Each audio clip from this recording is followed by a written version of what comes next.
So today we're going to talk about tracking and motivating employees. This is one of my favorite presentations that I give because it makes us think outside of the box, and it makes us think about new ways and new things, and it makes us rethink the way our companies are running and how we can do it. And I really like the 7 habits of highly effective people. And one of the habits are there is that you're always looking for a win-win situation. I firmly believe that piecework is a win-win situation between management and the staff. And so let's talk about this, and we'll go through some numbers here just to establish ourselves as to where we are. I'm open to questions, so if you want to type in any questions at any time, you can do that. I'm going to try to keep my eye on that and keep the eye on questions, be able to answer those questions as we go on. But let's go to the tracking and motivating employees. And first thing is, what would happen if you increased your productivity by 5%? And let's take a typical company. I like to do some math because math really tells us how things are going and what the effect of something is going to be. So if you have a typical company and you have 6 production people at 28 weeks of work, and of course each one of your companies is going to be different. Somebody out there has 50 people working for them. Some other person might have only 2 production people, but your production people are the guys who you send out on the trucks that actually do the work. They're not the office, they're not the secretaries, they're not the office manager or anything like that. It's probably not you, because if you're sitting here listening to this, then you're part of overhead, you're not part of production. And you have 28 weeks of work. Again, your season might differ. If you're farther north, it might be less. If you're farther south, it could be up to 52 weeks. But let's say there's a $260,000 gross sales, which means they have a 5% profit, which brings in $13,000. Now, when I say profit, I want to be clear about this. To me, profit means after owner salary. So you pay yourself, if you're the owner, you pay yourself as if you were a real owner, as if you were an employee of the company. You pay yourself, and if after all your expenses, after your pay, after taxes, after everything else, you end up with $13,000, that's not bad. 5% profit is actually very good in this industry and the way things are. So what would happen if we increase productivity by 5%? Well, it seems like it's small numbers, but it actually adds up to be pretty large. So you take a 5% times 10 hours times 5%, or 5% equals 10 hours times 5%, or 30 minutes. If you assume that each guy is working about 10 hours a day. If your billing rate is $40 an hour, again, you can fill in your own numbers for this, but if your billing rate is $40 an hour, then you have a 30 minutes of increased productivity. Now, productivity doesn't mean that your guys stay out there 30 minutes longer. It means that they get 30 minutes more work done in a day. So that's like saving 30 minutes of wasted time, and now that becomes production time. And I think all of you are going to agree, especially at this time of year. You think to yourself, how in the world could they take so long to do these jobs? You know that if you were there, it would be taking you a lot less time. You could do the whole job, and probably with one of you instead of with 3 or 4 that you're sending, or 2 guys that you're sending out. So 30 minutes of increased production equals $20 per man per day. If you have 6 men times 28 weeks, equals 1,680 hours of productivity that's increased in a year.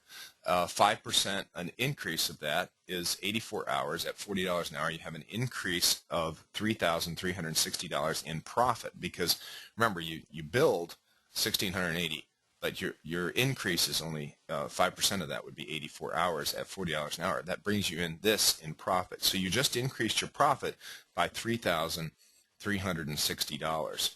With 5 guys, or with 6 guys, is $3,360 more per year. Before the increase in productivity, you had $13,000 in profit. $3,360 represents a 26% increase in profit. Now notice, you're not 26% profit right now, but you're 26% increase in profit. And that is just by a 5% increase in productivity. That's getting 30 minutes more of work per day per man out of your guys. And you think about that, 5% is not a lot, but a 5% increase in productivity per day. Could you do that? If you did, you would increase your profit by 26%. increase in profit. That's huge. That's money straight down to the bottom line, and that's with a fairly small company. If we're talking about a large company that does, let's say, 500 or even 750, $1 million in sales, this could be a huge increase. And my point to you today is that you can increase this by 5%. You can actually increase it even higher than that.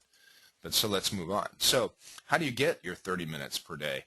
Well, you get it by employee motivation.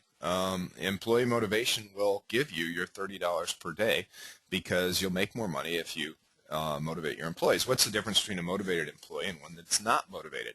Well, like I sort of referred to before, you know that if you went out and did the work, you could probably get it done a lot faster than you would have gotten it done, then your guys are getting it done. And you just look at them at the end of the day and you say, they come back and they've done, I don't know, 10 lawns or 12 lawns, and you say, why didn't you do more? How in the world could it take you so long to do these lawns? And we all know where the time gets eaten up. The time gets eaten up because it takes a little while to get out of the truck, got to listen to the end of the song. It takes a little while to get the guys out in the morning. They have to get their coffee. They have to stop at the 7-Eleven, and later on it's too hot, and they got to get some Coke, and then they decide they want to go eat lunch somewhere, and they have to drive 20 minutes to go get lunch, and then 20 minutes back again to their job, and they only clock out for the amount of time that they're actually eating the lunch, not the time that they actually drove between here and there. I mean, it all adds up. And I like to use the illustration of my children. My wife and I have 5 children, and we've been married for 28 years, and the 5 children, you tell them at the end of the day or after supper, you say, okay, go and do your go and do the dishes. An hour and a half later, they're still sitting around, they're still bickering about who's going to do what and who's going to load the thing, and that's not my job and it's not my part and all this other stuff. And you know what I'm talking about. If you have kids, I mean, you know exactly where it is. Now, what's the difference between just telling them, look, I want you to go and do the dishes, versus telling them, if you get these dishes done in 15 minutes, I'll have, there's ice cream for everybody, or we'll go out to Dairy Queen or something like that. All of a sudden, boom, the dishes get done. Just like that. Bang, they're done. And so the difference between a motivated employee and one that's not motivated is huge, absolutely huge, as far as the amount of work that they can get done. And there's all kinds of different reasons for that, that it's going to be so different. And we'll talk about some of those reasons. But just knowing that, and you know it as well as I do, why in the world would your guys, they come back from mowing grass and they're just all tired, and you say, why didn't you get more done? They say, man, it was hot out there. What do you think? How can I do this? How can I get all that? You've heard it all. And then what do? They go and they play soccer. Well, boy, if they just played soccer if they just cut lawns the way they played soccer, wouldn't that be something? And so the difference between a motivated and an unmotivated employee is just absolutely huge. So next question I would ask you is, how would your company benefit from having your employees think and work like you do? And I know you say this all the time, and you say, why can't they just, I can't believe it. And you probably think that your employees are dumb. And I don't mean to insult anybody, but you probably think they're dumb, because you probably think, oh, wow, they're not really doing the job that they should be doing. It's like, how could they think that? How could they drive all the way back from a property to fix this, the wheel on a Velke, when they have 2 other mowers that they could have used? But no, they come all the way back. And then on top of that, all 3 guys get in the truck to drive all the way back to the shop to fix this, when they could have just left somebody over there, or they could have come back, whatever. And you're saying, how in the world is that possible? So if they thought like you do, would they work harder? You say, of course they would work harder. I mean, if I went out there and if I could just have 5 of me, think of all the work I could get done.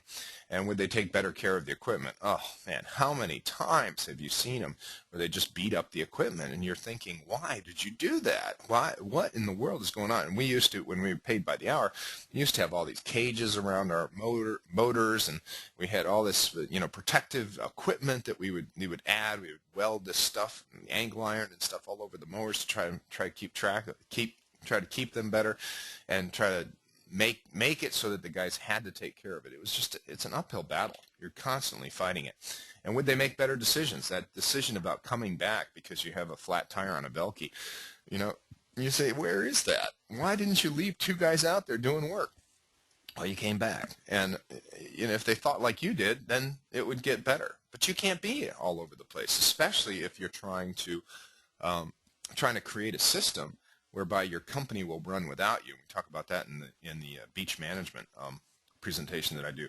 But if you're trying to create a system where you don't have to be there, for example, in our lawn maintenance company, I don't have anything to do with that lawn maintenance company. I give them ideas every once in a while. I see them in the morning when I leave my house. But I don't really have anything to do with that lawn maintenance company. It just makes money. And that's the kind of way, that's the way I want all of my businesses to work, because I don't want to have to worry about it. I want to be able to go. And last year I spent months in Mexico doing mission work and doing stuff over there, helping people over there, because I can leave my companies alone and they work fine without me. Well, how do they do that? And this is all part of it right here. But that's in the beach management, but also this has to do with it. So why do your employees work for you? That's my first question. Some of you might say, well, we have such a nice working environment. I'm such a pleasant person to be around. I'm just such a great guy that people want to come and work. And I'd say, no, no, no. Your employees work for you for one reason, and that's this right here, money. How do you know that they work for you? Only for money? Because stop paying them and see what happens. You'll see right away they don't show up the next day. If you say, you're not getting paid tomorrow, they're not going to show up. And so your employees work for money. Let's just establish that. Let's say that. Let's make it out there. Let's put it out there so that we can now figure out what we're going to do about it. So the only reason they work for you is because they need money and they want to get money. So what is their goal as an employee? What's their goal? Well, their goal is to live. You say to live? Why do you say their goal is to live? I thought their goal is to work. Isn't it to work? Isn't that why I hired them? I said I'd pay them $10 an hour, $12 an hour to, quote, work, quote. Well, yes, but see, here's the problem, is you paid them and you decided to pay them what? By the hour. So what do they need to do in order to make money? What they need to do is they need to live. The longer they live under your payroll, the more they make. That's it. They say, I want to make more money. What do you say? Come in earlier. Stay later. Work on Saturday. What is all that? All that is saying time, time, time. All that's saying, the longer you live, once you've clicked on this magic piece of cardboard called a time card, once you've clicked on that, if you can just keep your heart pumping, you will be making money. And I used to think about this when I was young and I was working by the hour, and I was thinking I forget the first time somebody paid me $10 an hour. But to me, that was amazing. I was getting $10 an hour, and I would look at my watch, and I would watch it when it got to the 15-minute mark, and I would say, $2.50 right there. Boom, I got it. And it gets to the 30 mark, and 30 minutes after the hour, you're like, another $2.50. I got it. That is so ridiculous when you think about it. It just is so crazy that we do this. But everybody does it. Not everybody, but almost everybody does it. And I don't know where your political things are, but I've been listening to Glenn Beck lately, and he talks about just common sense. We just have to use a little bit of common sense here to know that these guys, you're paying them in order to live. That's what you're doing. Keep your heart pumping, and I'm going to pay you. Notice, there's no work involved in that. Sure, you'll fire them if they don't do work. So they're trying to figure out what's the minimum amount of work. We fired a guy fairly recently, last week, and he astounded me with what he said. When I fired him, he said, I thought I was doing enough to keep my job. Let that sink in for a second. I thought I was doing enough to keep my job. Is that really what I want? Is that the type of worker that I want? I want a worker that's just doing enough to keep his job? It's like, where is the mentality here? Where is that? No, I don't want those workers. I can't deal with those workers. I want a worker who is out to do what I want them to do. In my case, is serve the customer. But anyway, so here's the worst part about it, is they get rewarded for taking longer. You go into overtime, and you say, hey, if you can take longer, I'm going to pay you time and a half. So, wow. So their goal, what is their goal? Let's go over their goal again. Is to live. The longer they live under your payroll, the more money they make. And if they take longer to get the job done, guess what? You make extra money. You're going to get a bonus if you can take longer. That's an interesting goal. Interesting goal for them. Now, what's your goal? Okay, let's talk about that. It's your goal for your customers. You probably don't get paid by the hour for them. So what is your goal? To accomplish work in the most efficient way possible. The more work you get done, the more you get paid. If you do not accomplish work, you don't get paid. The customer's not going to pay you if you don't cut the grass. They're going to stop paying you, and that's going to be the end of it. And you get paid for that grass being cut. To a certain degree, they don't care how long it takes. Obviously, all of us have gotten, particularly those of us who work under piecework, you get the call every once in a while from somebody who says, you know, your guys were only here for 10 minutes. I can't believe it, 10 minutes. And then the best way to answer that is you go back at them and you say, 10 minutes? They were only supposed to be there for 8. I'll get on them right away. Thank you for reporting that. And just let that go. But if you get the work accomplished, you get paid. If you don't get the work accomplished, you don't get paid. So what do we have in the tool? We have two opposing goals. The employees want to live and take as much time as possible, and you want to be as efficient as possible and get as much work done as possible. That's two opposing goals. It's like you're driving a truck and the two front tires are completely out of line. They're at I don't know how many degrees angled to each other, and your truck is just battling. You're getting horrible gas mileage, and you don't understand why it's so hard to drive. You don't understand why you have to replace the tires all the time. You don't understand why it wobbles on the highway, and you don't understand why this is such a pain, and you're thinking to yourself, what a job. Why am I in business for myself? And I'm saying, well, part of it is your tires are out of line. What you've done is you've got one goal for your employees, which is to take as much time as possible and get rewarded for overtime. And the other side is you have your customers, which are telling you, you know, I'll pay you when the job is done. And you're smack dab in the middle of those two things, and you can't get out of it. And it's whacking you to death.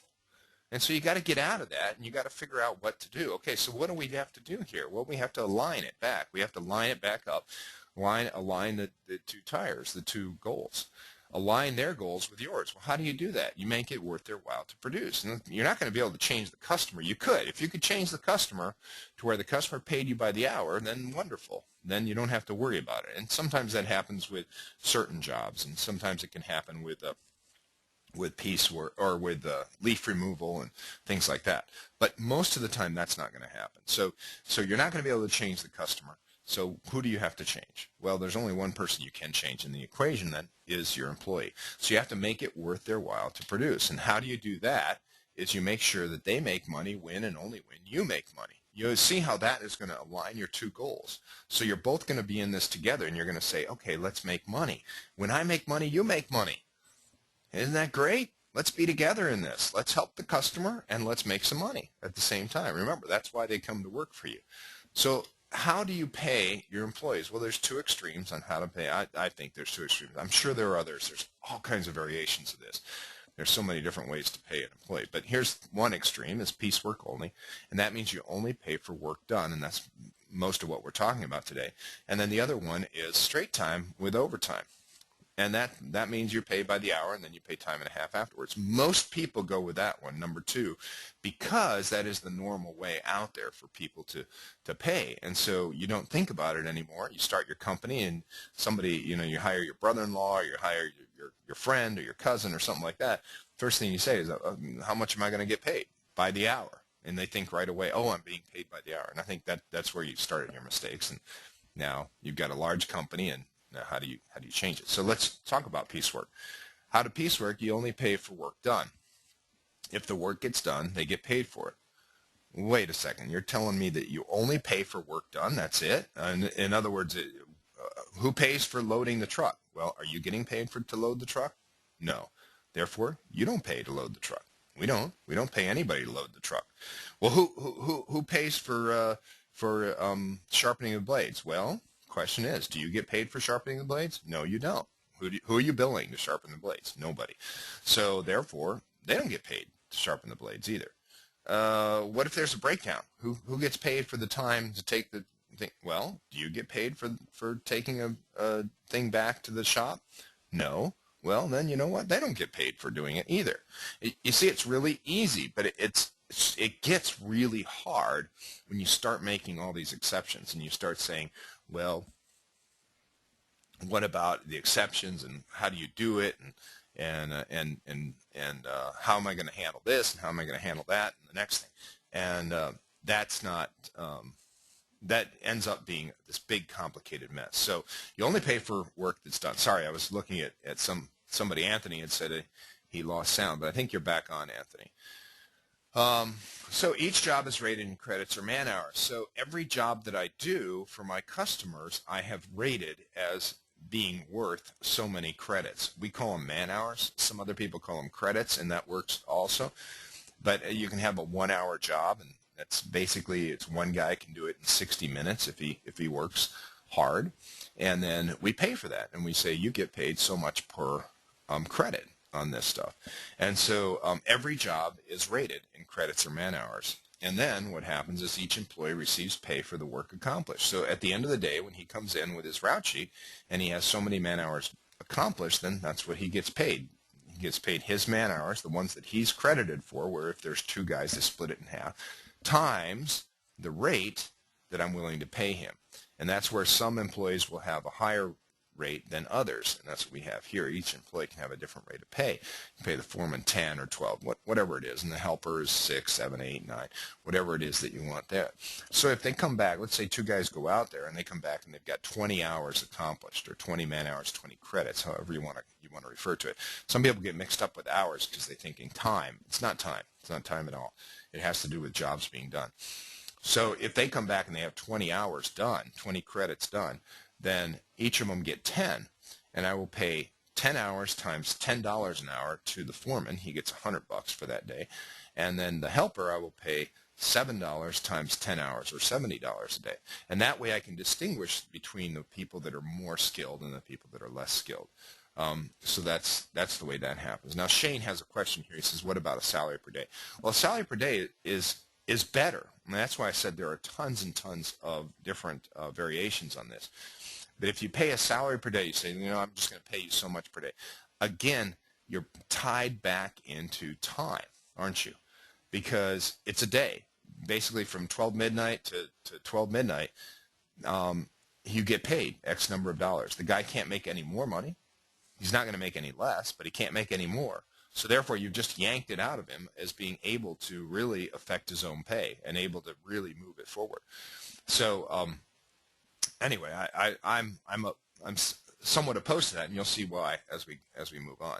So let's keep on going. So what are the results of piecework? Well, if you do piecework, then the employee's goals are even with yours, and the harder they work, the more they make. They get out as fast as possible. You should have seen when we moved our company. This is years ago when we first went to piecework and we first started trying it. We're out there. We try to do things differently from a lot of other people. But anyway, we're out there and we'd say, we're changing everything over to piecework. And up until then, it always took me, I was managing the company, and it always took me about an hour and a half to get all the guys out. We had 12 trucks and all that kind of stuff. By the time the last guy got out, it was always a different guy, but by the time the last guy got out, it was an hour and a half from the time that we had started. It's just like, it's crazy. And so when we went to piecework and we said, hey, nobody's getting paid to load the equipment up onto the truck. Nobody's getting paid for, sharpening the blades. Nobody's getting paid for drinking coffee. Nobody's getting paid for any of this stuff. It's amazing that from the Friday, the last Friday we were on straight time, to the Monday when we started piecework. On Friday, it took an hour and a half to get the last truck out. On Monday of the next week, everybody was out of there within 20 minutes. 20 minutes they were out there mowing grass, because they realized that they aren't going to make any money unless they're out there mowing grass. So they got out as fast as possible. They spent as little time as possible in chit-chat. It just bugged me to death. You would walk through the yard and you would see these guys talking and carrying on, and they're signed in. They're logged into their time clock, and they're just talking away. They're having a nice time. And, somebody's talking about the latest TV show or the latest movie or what they did or I don't know, whatever. And you're thinking, why are you doing this? And that's why you're cracking the whip and saying, go, go, go. But at the same time, you're telling them with your other hand, with your right hand, your stronger hand, you're telling them, hey, you're getting paid as long as you're signed in. Well, once you go to piecework, bang, no chit-chat. Nobody cares about that. Nobody cares about what the latest TV program is. They just want to get out there and start doing it. They get the equipment out quickly. They make good decisions about breakdowns. Again, when you're on straight time, you're paying them to be in the air-conditioned truck and drive all the way back and get something fixed. Whereas when you when you do when you do piecework, they make their own decisions. They're out there and they start thinking, you know what, why don't I leave 2 guys here and I'll go back and get this fixed? Or if they're at the end of the day, they say, you know, we don't need to fix it. We'll do the last 2 lawns with the equipment we got, and we'll live with it, because it's a better decision to live with this slightly broken or not use this piece of equipment and be able to use the other one. 7-Eleven visits are at a minimum. You don't care anymore, and you say, go ahead, go to the 7-Eleven as much as you want. It's amazing the difference that you'll see in this. We continue with these. The harder workers make more. That was a big deal to me, because, like I said, I managed it, but I also worked under a piecework system, and I loved it, because I thought, you know, I might not be smarter than everybody, but I can outwork almost anybody if I put my mind to it. And so, but with a straight time, you can only pay your highest worker just a couple dollars more than you pay your lowest worker, because there's a minimum that you need to pay just to get a warm body. And so so what I found out, though, with piecework is that the harder workers can make a ton more. And they can make $25 an hour versus the other ones would only be making minimum wage because they don't do it. And the foremen don't tolerate the slow workers. Before, he was a slow worker, but he had good jokes and good stories, and he was fun and nice to be around and all that other stuff. And then all that changes when you go to piecework, because they understand that they're the one that are subsidizing them. And we're back to this. So it's just the closer you can get the reality, which is you get paid for work done, closer you can get that reality with the reality of what they're doing, the better off you're going to be. And so that's some of the results of it. Well, the next question, the big question that comes up with everybody is, what about quality? What am I going to do? Isn't my quality going to stink? Isn't it going to go down? And, well, first you have to develop systems to maintain quality. Again, what do you want? What do you want to struggle with? Where do you want your struggle to be? Because you, as the business owner, are going to be able to decide where you want the struggle to be. Where do you want it? And you can either struggle with trying to motivate your employees and trying to get them out there and trying to get them to work, which is what you've been doing now for years probably, or you can struggle with, well, there's going to be some quality issues, but I need to develop something to maintain that. Isn't it easier to maintain a system that checks your quality than it is to try to crack that whip and get the guys moving? And I would propose over and over, 10 to 1, it's much easier to develop a system to maintain quality than it is to try to motivate your employees when you're telling them with the money that they should take as long as possible. So we have a couple things that we use. One of them is workers fix complaints on their own time, or pay other workers to do it, which means you tell them up front. You say, look, I want you to make a lot of money, because if you make a lot of money, I'll make a lot of money. And I want you to go fast, and I want you to do a good job. Another question that comes up, and this is a question I like to ask people, is does the amount of time spent on a job equate to the amount of quality of that job? And I'll just let you think about that for a second. Our gut reaction to that is probably going to be, yes, the longer I spend on a job, the better quality it's going to be. But I would propose to you that that's not true. That's an unrealistic or an untrue statement. And for this reason is because, okay, I do programming. I do a lot less of it than I used to, but I do programming in Clip and in other things. And I would propose to you that if you don't know anything about programming, you could spend 10 times more time on a program than I do, and mine is probably going to be better quality than yours. Well, of course, Dave. Of course that's true. Well, it is true, and why is it true? And it's true for a very good reason. Is because time spent on a job does not equate to quality. What equates to quality is skill. Skill spent on a job equates to quality. We've all seen it. We've all seen the guys who can trim like nobody's business. And everything is trimmed perfectly, and they're running. They just don't stop. They just run around the yard, and they're trimming it all, and it's all trimmed perfectly. And that's so much better. We've seen the other guys that take forever to trim, and they still miss stuff. And so that's my point. My point is, just because your guys are going to go fast doesn't mean they're not going to do a quality job. You have to get them, but you have to get them. Remember, why do your employees work for you? For money. So you have to make it hurt. You have to make it money that's going to motivate them to do quality. Why? Because that's exactly the same thing that happens to you. If you don't do a quality job, what's the matter with that? Is you will lose your customers. And so you want to make sure that your workers understand that if they don't do a quality job, they're going to lose that job and they're not going to have work. And so anyway, align them. Remember, it's like the wheels on the truck. Got to align them so they're both heading down the same road. So the workers fix complaints on their own time or pay others to do it. That works really well. Remember, let them know this ahead of time before you even start. And the next one is move your foreman around so that they check up on each other. You know, don't have them always in the same thing. And spot check your lawns. Again, it takes a lot less time to go spot checking your lawns than it is for you to try to motivate all your employees. And we use this last one, which is $25 a month for each employee.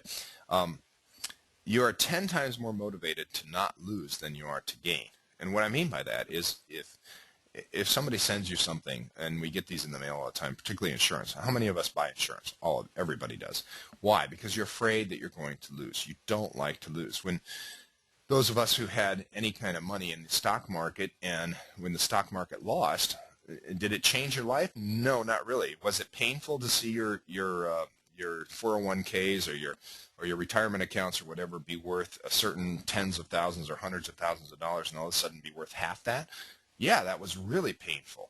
Really painful. Did you like it? No, we didn't like it. And in some cases, that's why everything that's going on is going on right now, is because people are afraid of losing. They don't want to lose. You don't want to go backwards in what you're doing.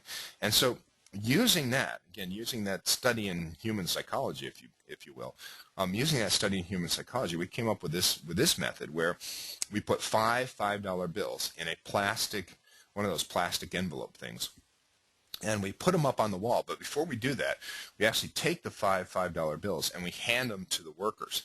Every one of our workers has one of these envelopes with this name on it, and it's a clear envelope so you can see the $5 bills in there. Yes, I know some of you might have to put it under lock and key, but in our case, we've got it up on the wall. And so then what happens is we hand it to the guy, and he's like, wow, cool, $25. And he starts to think of all the stuff he can do with these $25. And then we pull it back away from him. See, here's the loss. And we put it into the clear envelope. And we say, okay, now, for every valid customer complaint, I'm going to take one of these $5 bills out. If at the end of this month, whatever's left in that pouch is yours, and you keep. But see, he already has the feeling that he's going to lose it. And we use this type of stuff with our employees because it's real. Now, a lot of you might say, oh, no, my employees aren't motivated by that kind of thing or whatever. And you might say, you know, I'm going to give you $25 on your paycheck if you don't get any complaints. Well, I don't care about that. Reality is, you get to the end of the month, they don't even see the $25. It's not even here or there. If you make it cash like that, all of a sudden it means something to them. I hope I explained myself, but if you have questions, just give me questions about that. So we can't continue with this. We have to find the right employees. We just fired an employee from our lawn maintenance company yesterday. Again, I was talking to Jonathan about it this morning, and he said, you know, that was really hard to do. But he said what stuck in this guy was, he was a good worker. He showed up on time. You know, he did the work and stuff like that. But a couple times, Jonathan went to him and said, look, you've got to do a better job. His quality was just low, and we lost a couple customers because of it. And he went up to him. He said, you've got to do better with the quality of the customer. And he said, and here's a quote from him. He said, I don't care what the customer thinks. Now, Jonathan fought that and said, look, you got to care, on and so forth. But that stuck in Jonathan's mind. So every time there was a customer complaint about this guy, he's just stuck with this, that he doesn't care about the customer. Wait, our whole company is based on taking care of the customer. So if you don't care about it, how can I even have that kind of an employee in my employ? And so he had to fire him yesterday. And the guy said, why are you firing me? And he said, because you don't care about quality. And there was just nothing we could do. We can't change him. So he was good in some aspects, but he didn't have quality. So you have to hire and fire until you find the right ones that work for your situation. So that's all part of it. So how much brain power does your company have? This is part of what I really like about Peaceworks System is, do you make all the decisions? How long will your company last without you? That's an interesting question. And if you say, you know, a day or two, then there's something wrong. You really need to fix that. You need to change it. because you cannot be the only one to make decisions. And the fact of the matter is, if you're trying to get to beach management, which is again what I'm saying, the companies have to run without you, then you have to get the brain power to come from other people. So does everyone depend on you for ideas, and how smart are you? And I would say in my own case, I'm not that smart. If I'm smart at all, it's because I've been able to give the information or give the decision making up to other people that can then make their own decisions out on the field, and we're in a partnership together. So I would propose that if you're not using piecework, then everything is going through your brain, nobody else. Brain power. This was interesting. This came from one of my customers sent this to me. It says he asked his employee. He said, "Why was your efficiency so low that day?" And they did more than they were supposed to for this property. This property has a side yard that we normally only cut the grass, but they went and raked the lawn and the entire property. The crew leader has been doing this property for at least 5 years, and he said he did not remember if it was supposed to be done, but never called to reconfirm. Now, once they went onto the piecework system, this became an obvious, and they said, "Wait a second, why are we doing this? Why is the thing so?" So we found out. So for 5 years, they've been doing more work than they were supposed to do that was never in the contract for this customer. And you're thinking, wow, how many of those situations are out there? So does it work? And I would say Moyer's Lawn Service has been doing it for 20 years, and they have a great company. They got 25 trucks and 60-plus employees. They've got 2 other companies that they started after that. I mean, Moyer's Lawn Service is doing great. Lawn Right is a company that took over from we used to own Lawn Right, and now we sold it off. And they did a week's worth of work in 3 days when they went back onto. They had gone off from piecework onto hourly, and then they went back to piecework, and they did a week's worth of work in 3 days, and just to build it up from there. And Lawn Right, Kevin Giesick is the owner of that. He has made so much money off from that company, and it just works. And he's really where we coined the phrase beach management, because he literally goes and lives off the beach when he wants to. Now he's started a bunch of other companies, a bunch of other things that he's doing. So I would say your next question might be, okay, how do I start? What do I do? And you could start small if you wanted to. I would encourage you to just go all out and just do it. Right now, there's lots of workers out there, so your employees are going to be more likely to stick with you, even with a big change like this. But if you didn't, I would say you start at least with a bonus system for work done. So you start paying some kind of a bonus system for the man hours produced. You might have something like this, where you pay more, 25 cents, 50 cents, or 75 cents, depending on how many man hours they got done. Somebody, Jeff was asking at the beginning, how is this compared to Compass and the Compass system. The Compass system is very complex and stuff like that. It's pretty simple right here. But basically what you're doing is you're saying, I'll reward you for getting more work done. Why? Because that's where you make money. Again, I would say just go for it. Just jump in and start paying piecework, and that's the best way. But if you align your goals with your companies, the more you align your goals, the easier management becomes. You understand that, right? Because you're not trying to crack that whip and get these guys going and do this and do that and do the next thing. Everybody is together trying to get that. It's sort of like the soccer team, where they're all moving towards something that's very clear.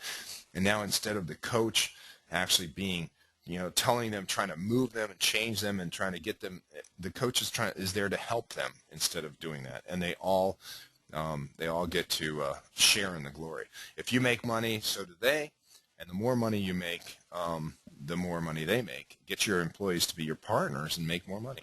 This just makes your management so much easier. And I've had a lot of people that have gone to piecework, and I don't know of anybody who's gone back to hourly after that, because they just see the huge amount of help it is. So how does CLIP help you with this? And first off, in order to do this, and of course this is a CLIP seminar, so we're going to talk a little bit about CLIP, but in order to do this, you have to understand how a company works. And I'll explain this. I'm sure you already understand because you're successful, but this is going to be I like to use this illustration. An organization is a company is an organization that stands between the customers and employees. You try to find customers that want a service and are willing to pay for it. You try to find employees that are willing to work and get paid. And what the business is, the business just stands in the middle of it, and it tries to organize that. So you have your customers on one side, and you got your employees on the other side, and you try to organize the two. So you find the employees that can serve the customers, and then you keep track of the routes, and that's what CLIP does. That's sort of, CLIP is right there in that box called business, and where it is. So if you use job costing, another one of the webinars that I give is called the 30% Profit, and talk about using job costing. If you use job costing, that's the purpose of that is to raise your customers, raise the value of your customers, your dollars per hour, and make that be as high as you can possibly get it. If you use piecework, it increases the efficiency and productivity of your employees, which then makes your employees more productive, more efficient, obviously. Redundant. And what that does to your business, of course, is it raises your business, which is profit and success for that. So the more you can raise the value of your customers, and the more you raise the efficiency of your employees, the better the business is. And, you know, the rising tide floats all boats, or whatever that saying is. What happens is everybody is better. The customers are better. We serve our customers. We are very efficient about our service to our customers. We're also very economical to our customers. Some of the other lawn maintenance companies in this area don't like us because we're economical. And they call us we're the guys who cut the pricing, stuff like that. But we are offering a really good service to our customers that normally they would not be able to afford. And we do it by keeping the routes tight, by using piecework, by being more efficient. At the same time, our employees are making, the employees that understand piecework and that work with us are making more money than they could make anyplace else. And so the customers are paying a very good price, and they're happy with the service. The employees are making more money than they would make any place else. And on top of that, we have a business that's profitable. It's like, what's there not to like about that? And those are the three things. Now, you might not fit into that model. You might have a different model. But the idea is the better your employees are, the better your customers are, the better your business is going to be. And so you have to understand that and just work on that. Work on your business, not in your business. So how does CLIP help you? Well, in CLIP, every job is rated as in man hours. And the man hours are the credits. That's what we pay off from. So this job right here, this spring cleanup, is rated at 3.5. So the guys cannot take longer than 3.5 hours to get the job done. But really, that's a misnomer. What it really is it says they're going to get paid for 3.5 hours worth of work, no matter how long it takes them. So it could take them 4 hours, and it's like, well, too bad, tough beans.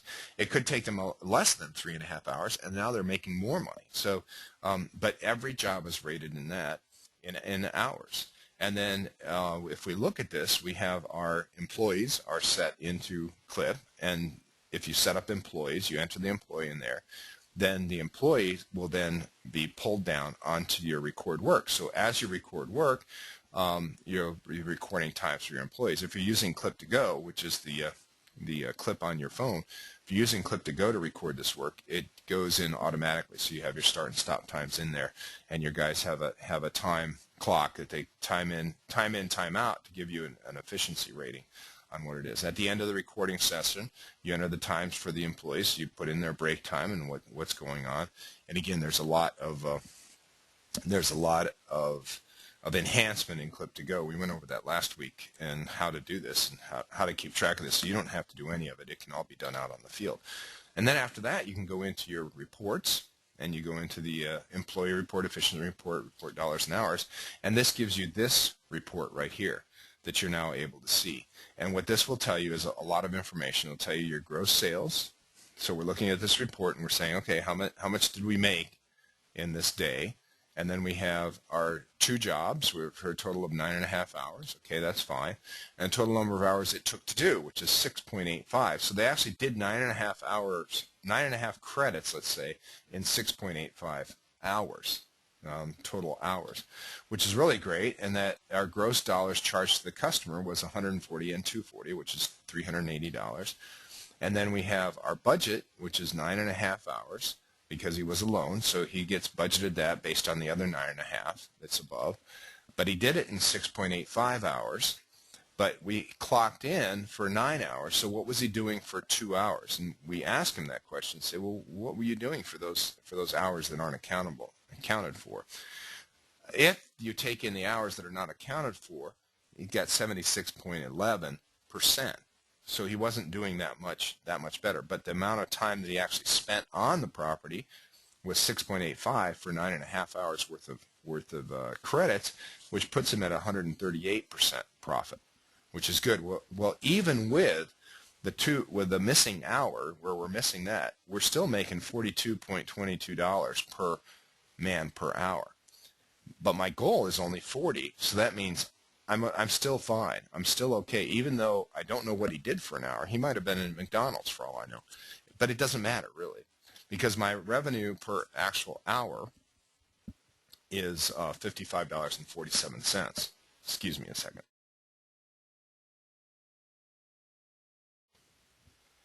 So the revenue is $55.47. So my revenue per hour is actually doing really well. So my question is, could I make this employee 30 minutes more efficient? Well, obvious, because he's missing for over an hour, and I don't even know where it is. But you see how this report right here can tell me all kinds of information about my employee. And then I can present it to him, and I can say, look how much more money you could be making if. And there it is. So I can go back. I can see this if I go back into his history in Clip, and I can see what happened for that day. And I have comments where I could have entered in, let's say he was at the McDonald's for an hour or something like that, where I could enter in and I could see what was going on. So I see the hours per day and the comments to see what happened. And that could have been a breakdown. It could have been something else. Now I can go into my payroll reports, and I can report hours only, and that gives me my dollars that I pay him. What we do with this report is we just take these actual man hours column, we take that number, 29.87, and we hand that over to the payroll company and say, this is what we need to pay this guy. And they don't care. They don't ask us, when did he clock in, when did he clock out, and all that kind of stuff. They just say that's what we're going to pay him. So now I can see this. I see the man hours. I see the man hours were 46. So he gets 46 hours worth of pay. Now he has 63 in there because, again, there's missing time where he was doing something else. So, but based on this report, I can hand this over to my payroll company. I can put it into a spreadsheet if I want to, hand it over to the payroll company. But the idea here is that using ClipXE and Clip2Go gives you the accurate information effortlessly, sort of effortlessly. Nothing is completely effortlessly, but that's the idea behind this. Let me show you one other thing here that we have been doing in Clip, and that is this transfer. We talked about this last week, the transfer into it. If you go into let's pull up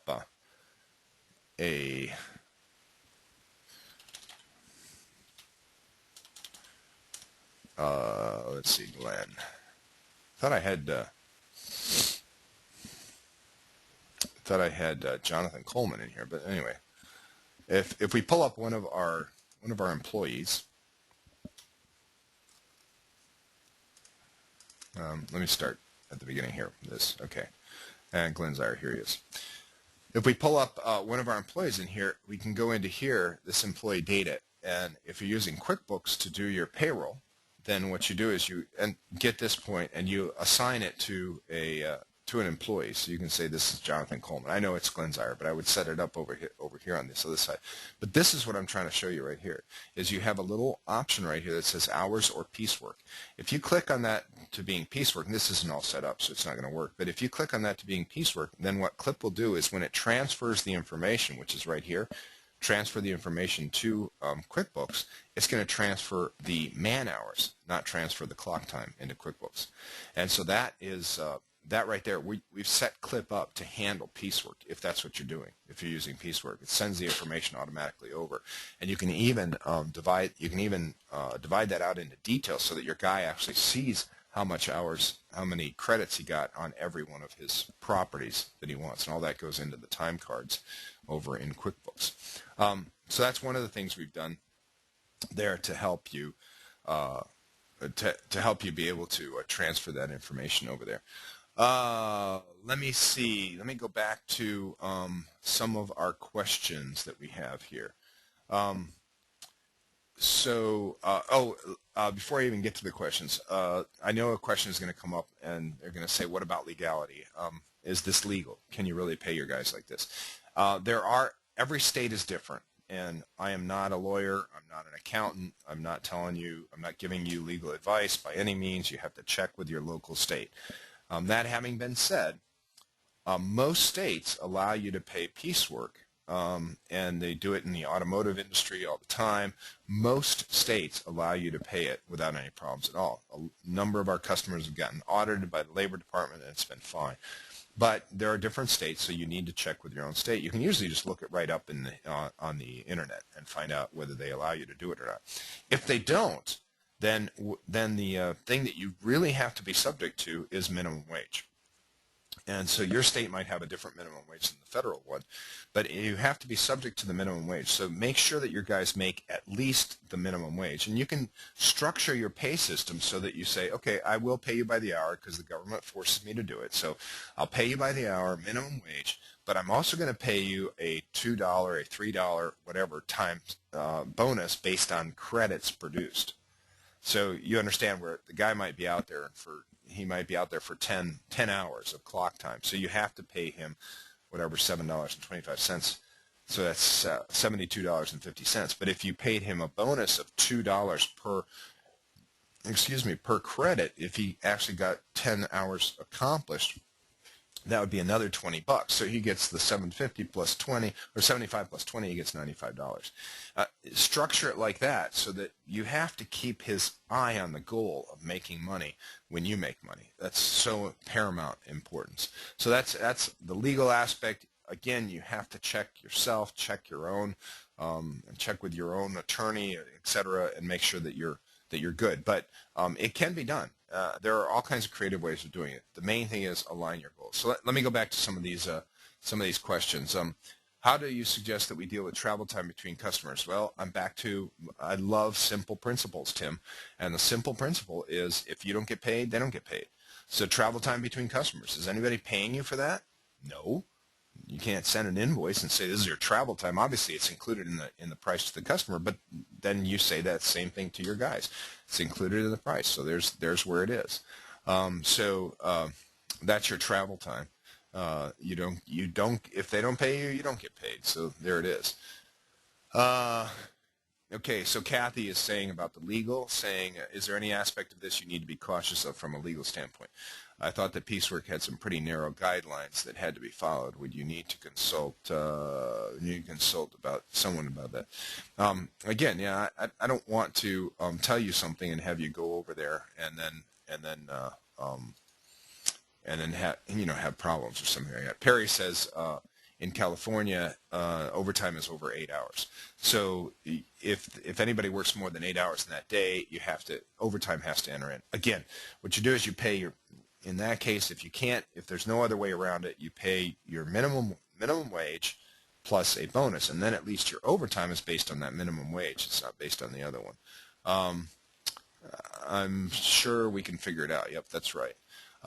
We perform both landscape and installation, mow and trim. How do you pay piecework on a walkway job, especially when the addition work is added to most jobs? So what about transferring employees from landscape and installation jobs? Is it normal to pay two different ways within the business, hourly and piecework? Well, first off, Jim, yes, you can pay different wages. Pay is completely between you and the employee within the federal guidelines or the state guidelines that you have. But remember, what are you selling? And that's where we go back to my other presentations that I give on 30% profit. What you're selling is time. And even on a landscape job, you might have a lot of money in materials. Let's say you're planting a tree, and the tree is a $500 tree, and you're planting that tree. Well, you charge the customer $500. You might mark it up a little bit if you can get away with it. You mark up that $500 tree a little bit, but otherwise, what you're really paying the customer is to cart the tree out there and to dig the hole and to put it in there and pack it down and fill it back up and blah, blah, blah, blah. And so they're paying for time.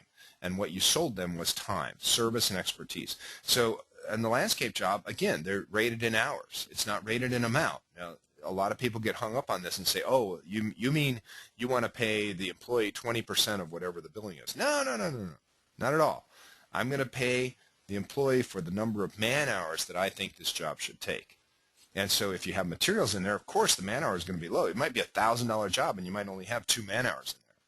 Well, that's fine. Well, you only pay him 2 man hours. That's all you do. So just make sure that I hope everybody understands that. So shouldn't you be accounting for your travel time and your bid pricing? Well, of course. I mean, the customer has to pay for everything, and the customer has to pay that. So if it's already accounted for, as I think you're pointing out, Kathy, if it's already accounted for in your bid pricing to the customer, then your guy is going to make that money. So when you put 3.5 man hours on a job, that's also the arrival time. He has to squeeze in his travel time into the same thing, just like you do, it seems like. It says, Jim says, it seems like an administrative nightmare to keep track of all the credits earned each week. Do I need to hire a person just to keep track of this? No, you just need to buy Clip. That's one of the great things about using a system like Clip or using Clip is we are so bent on tracking these man hours because it's so important to us. That's why we have we have the reports that tell you exactly how many man hours every employee made. Every employee has assigned, and Clip does all the math for you. Keeps track of it, boom, even transfers it over to QuickBooks for you. So no, you don't need to hire somebody. All you need to do is make sure that you're using Clip the way you should and in the system.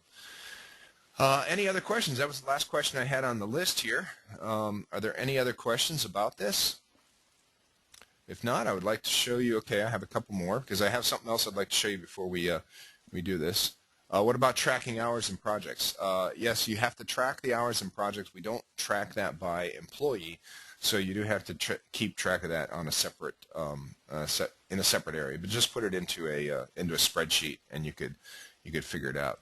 Tracking hours on multi-day jobs. Yep, it does it. Clip does track all those hours on multi-days. As long as you enter them in, they'll be there. So. Okay, I'll give you a second to come up with any other question, and if not, I'm going to minimize this, and I want to show you something that we've been working on. And this now is not showing my, okay, let me show this, because I need to see this. All right, this is what our programmers have been working on, and I'm excited to show it to you. This is brand new. It's not, you can't use it quite yet, but we'll get there. And what this uses is Clip. Okay, so this is what's happening here. Let me start at the beginning here. You have your Clip here, and if you go into here, the Clip to Go, and those of you who are using Clip XE, you have a free copy of Clip to Go included in your monthly fee. So when you send this information, when you hit send, it says how do you want to send it? You need to send it via internet. If you send the information via internet, now your Clip to Go units now can read that information and can keep track of what jobs have to be done. Your guys can go around and can do that. The other thing it's doing is it's going to, that same thing when you send the information, it's not a separate step, it's all in the same step. When you send the information up to the Clip to Go via internet, now you will have access to this, and we're calling this the Clip Portal. And the Clip Portal here is your customer now can enter in, and let's say you have a customer number 2, your customer number 2, and I have a password of 2, and that's set up in Clip. Clip has a place for the customer password, and so your customer now signs in to this website. There'll be a button on your website that says "See Your Account," and then your customer signs into from your website, comes into this place, and this will be pretty. We're first making it work, then we'll make it pretty. And when he signs in here, now he has a couple of different options. He can go look at his own information, and he can change it. If he changes anything in this information, name and address or something like that, and hit save, you will receive an email that says the customer has changed his information. Customer number 2, has new information. The other thing he can do is he can see the schedule. And what that's going to show is, again, we're showing some junk data here, but what that's going to show is the jobs that are coming up. So your customer now can go to his own schedule and see what it is. He can also request a change to this schedule. So again, you will receive that back from your customer. And then he can see his history. I don't have any history for this customer, but he'd be able to go back and he'd be able to see his history in his job. So if your customers want to go check their own accounts they can do that, and they can see their history. Or if they want to contact the company, just write you an email or a note or something like that. It's there. We are going to enhance this with a lot more functionality. We first want to just get it going and get it up there. We think this is really cool for your customers because they're going to be able to sign in if you want them to. Obviously, you don't have to put that button on your website if you don't want to, but they're going to be able to go into their own accounts and see your information. All this will be maintained automatically. You won't have to do anything to do this, and this is all included in ClipXC. There's no extra charge for it. It's going to be just part of your service because your success is our business. Any other questions that anybody might have? I'm really excited about the new stuff, the customer portal, and the options that you're going to be able to have, and the things that customers are going to be able to do. But any other questions? Anything about piecework? Anything about Clip or in general? I'll give you about a second or two to come up with that. And if not, we'll have this this did record, and we hope that we'll be able to post it onto the website, and you'll be able to go back and see it, show it to your guys, whatever. I have a question from Perry. Said, can we get a copy of the presentation of the PowerPoint? Certainly you can. Send me an email. My email is dave@clip.com. I think it's already in most of that, so you'll be able to send that email to me and just request it, and I'll send it right back to you. I'm happy to share this with anybody. Another thing we have is, if you want, right now, of course, you're busy and we're busy too, but if you want to do a site visit, we have site visits available. And Jonathan, who's running our Clip Lawn Care company, he would be available to come out to your place and actually talk to you and talk to your guys. He's fluent in Spanish, and he would be able to tell them what it is. I did something like this for Anthony's company, and they actually came down to our place, and we had a little rodeo, and we had a presentation and stuff like that, and that helped him a lot to transition his guys into piecework. So that is available. You just talk with our sales to find out what that is. Anthony says, would the portal have invoice information? Yes and no. That depends on whether you're using QClip or regular Clip, and that would be under the history information. And of course, there's going to be options as to how much you want to put up there. So we don't have all that laid out in all of its different things. In fact, I'm just now starting to test this. Our programmers have been working on it. We've got all the things working, all the stuff laid down, all the foundation, but now it's starting to look like something. So, Roger, if you have any suggestions, you can email them to wish, W-I-S-H, @clip.com. If you have any suggestions about Clip or anything else that you would like. I think there's going to be a survey when we exit this thing, so please fill that out and let us know what it is, because your success is our business. And thank you very much for coming by and for spending some time here, and we wish you the best of success, and God bless you all. Thanks a lot. Have a good one.